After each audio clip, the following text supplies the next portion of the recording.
ഒരു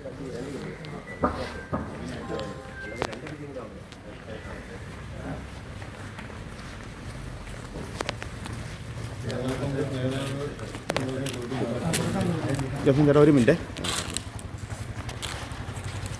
കേരള കോൺഗ്രസ് പാർട്ടിയുടെ ഏറ്റവും സമാരാധനായ നേതാവായിരുന്നു അഭിനന്ദനായ KM മാണി സാറിൻ്റെ കബറിടത്തെങ്കിൽ പുഷ്പാർച്ചന നടത്തുവാനും അദ്ദേഹത്തിൻ്റെ കബറിടത്തെങ്കിൽ പ്രാർത്ഥിച്ചുകൊണ്ട് ഈ തെരഞ്ഞെടുപ്പ് രംഗത്ത് വിജയം നേടുവാനുള്ള അനുഗ്രഹാശസ്സുകൾ മാണി സാറിൻ്റെ സ്വർഗീയ കൃപയിലൂടെ ലഭിക്കുന്നതിന് വേണ്ടിയാണ് ഞങ്ങളെല്ലാ പ്രാവശ്യവും എന്നതുപോലെ ഇവിടെ വരികയും കബറിടത്തെങ്കിൽ ഇന്ന് പ്രാർത്ഥന നടത്തുകയും ചെയ്തിട്ടുള്ളത്.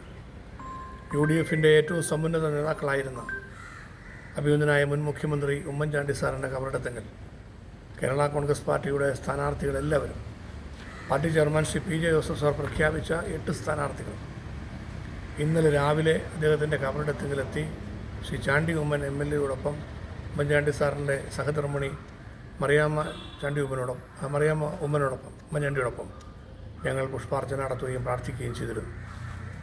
UDFൻ്റെ ഏറ്റവും സമുന്നതനായ പ്രമുഖ നേതാക്കളിൽ ഉമ്മൻചാണ്ടി സാറിനോടൊപ്പം നേതൃത്വം കൊടുത്ത മാണി സാറിൻ്റെ കബറിടത്തെങ്കിൽ പാർട്ടിയുടെ മത്സരിക്കുന്ന MLAമാർ സ്ഥാനാർത്ഥികൾ ഏതെങ്കിലും സമയങ്ങളിൽ വന്ന് റീത്ത് സമർപ്പിക്കണം എന്ന് തീരുമാനിച്ചിട്ടുണ്ട്.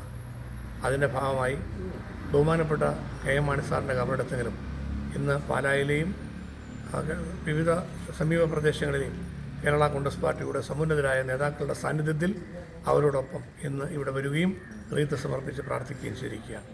തീർച്ചയായിട്ടും മാണി സാറിൻ്റെ സ്വർഗീയമായ കൃപ ഞങ്ങൾക്ക് ലഭിക്കും എന്ന ഉത്തമ വിശ്വാസമാണ് ഞങ്ങൾക്കുള്ളത്. UDFൻ്റെ ഭാഗമായിട്ടാണ് മാണി സാറിൻ്റെ മരണം വരെ അദ്ദേഹം നിലകൊണ്ടിട്ടുള്ളത്. അതുകൊണ്ട് തന്നെ അദ്ദേഹത്തിൻ്റേതായ അനുഗ്രഹാശസ്സുകൾ ഞങ്ങൾക്ക് ഈ തെരഞ്ഞെടുപ്പിൽ ലഭിക്കുമെന്ന് ഉറച്ചു വിശ്വസിക്കുന്നു. മാണി സാറിനോട് ഞങ്ങൾ മരണം വരെ നീതി പുലർത്തിയിട്ടുണ്ട്. അദ്ദേഹത്തോട് ഞങ്ങളുടെ സ്നേഹവും കടപ്പാടും ഞങ്ങൾ രേഖപ്പെടുത്തിയിട്ടുണ്ട്.